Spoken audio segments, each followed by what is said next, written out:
Hi అండి, welcome to my channel. ఈరోజైతే ఒక రెసిపీతోనైతే వచ్చేసాను. మనకి ఎండాకాలం స్టార్ట్ అయిందంటే వడియాలు పెట్టుకోవడం లాంటివి చేసుకుంటూ ఉంటాం కదా. ఇదైతే గరతో చేశానండి. వడియా చాలా బాగా వచ్చిందండి. నూనెలో వేయించగానే ఎంత సులువుగా సాఫ్ట్గా వచ్చిందో చూడండి. చాలా బాగా కుదిరాయండి. ఫస్ట్ అయితే ప్రాసెస్కి వెళ్ళిపోదాము. ఒక గ్లాసు గరకి 7 గ్లాసుల వాటర్ అయితే తీసుకోవాలి. నేను ఇదే గ్లాస్తో 2 గ్లాసుల గర తీసుకుంటున్నాను కాబట్టి 14 గ్లాసుల వాటర్ అయితే తీసుకున్నానండి. ఇట్లా కరెక్ట్ కొలత, ఒక గ్లాస్కి 7 గ్లాసుల వాటర్ అయితే తీసుకొని ఆ వాటర్ బాగా మరగాలండి. దానికి మూత పెట్టేసి ఇలా మరిగేటప్పుడు ఆ లిడ్ అనేది తీసి మూత తీసేసి జీలకర్ర అయితే వేసుకోవాలి. ఇది ఆప్షనల్ అండి. జీలకర్ర ప్లేస్లో ఓమ కూడా వేసుకోవచ్చు. లాస్ట్ సారి చేసినప్పుడు ఓమ వేసాను కాబట్టి నేనైతే స్కిప్ చేసేసి జీలకర్ర అయితే వేసేసుకున్నాను. అంటే దీనికి ఈ టేస్ట్ వేరేగా ఉంటుందండి. తగినంత సాల్ట్ కొంచెమే వేసుకోవాలి. ఎందుకంటే ఇది మనం ఎండలో పెట్టుకుంటాం కాబట్టి ఆ సాల్ట్ అన్నది ఎక్కువైపోతుంది. ఎక్కువ వేసుకుంటే తినడానికి అంత బాగుండదు. ఇలా కలర్ అయితే మనం చేంజ్ అయిపోతుందండి. ఎందుకంటే జీలకర్ర వేసుకున్నాం కదండి. ఇలా 2 మినిట్స్ తర్వాత జీలకర్ర సాల్ట్ వేసుకున్న 2 మినిట్స్ తర్వాత అయితే ఏ గ్లాస్తో మనం వాటర్ తీసుకున్నామో 7 గ్లాసెస్, ఆ గ్లాస్తో నేను 14 గ్లాసులు తీసుకున్నాను కాబట్టి 2 గ్లాసెస్ అనేవి గర వేసుకుంటున్నానండి. ఇది కరెక్ట్ క్వాంటిటీ అండి. ఆ గర వేసుకునేటప్పుడు అయితే మన సిలిండర్ సిమ్లో పెట్టుకోవాలండి స్టవ్ అయితే. ఎందుకంటే మళ్ళీ కింద అడుగున గడ్డలు అయిపోతుంది కదండి, చేసుకోవడానికి ఇబ్బందిగా ఉంటుంది. చక్కగా ఇట్లా కలుపుతూనే ఒక 5 మినిట్స్ అట్లా కలుపుకొని కొంచెం చిక్కబడే వరకు అలా ఆపకుండా కలుపుకుంటానే ఉండాలండి. ఇలా ఇప్పుడు మనము రుచి ఎట్లా ఉందో, సాల్ట్ ఎక్కువ ఉందా తక్కువ ఉందా ఇక్కడ చూసుకోవచ్చు. తక్కువ ఉంటే వేసుకోవచ్చు.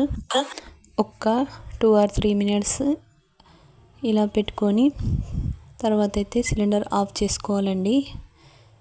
చిక్కపడింది కదా, సిలిండర్ ఆఫ్ చేసేసుకొని అయితే ఒక 5 మినిట్స్ అలా విడిచిపెట్టాలి. ఎందుకంటే కొంచెం కూల్ కావాలి కాబట్టి పాలిథిన్ కవర్ పైన వేస్తున్నాం కాబట్టి ఆ పాలిథిన్ కవరు అంటుకోకుండా ఇలా అయితే 5 మినిట్స్ తర్వాత ఇది దాబా పైన పాలిథిన్ కవర్ తీసుకున్నానండి. తీసుకొని అయితే ఇలా వేస్తున్నాను. మీకు పల్చగా కావాలనుకుంటే పల్చగా, మీడియం సైజ్ తినేవాళ్ళు కొంచెం లావుగా కావాలనుకుంటే కొంచెం లావుగా వేసుకోవచ్చండి. అది మీ టేస్ట్ని బట్టి వేసుకోవచ్చు. ఇలా ఎన్ని కావాలి అన్నీ కూడా ఇలా వేసుకోవచ్చండి. ఇక్కడ చూడండి, జీలకర్ర అయితే బయటికి కనబడుతుందండి. చక్కగా జీలకర్రకు బదులు ఓమ వేసుకున్న ఆ టేస్ట్ కూడా వేరేగా ఉంటుందండి. మీరు ఇక్కడ ఫుడ్ కలర్ కూడా యాడ్ చేసుకోవచ్చండి.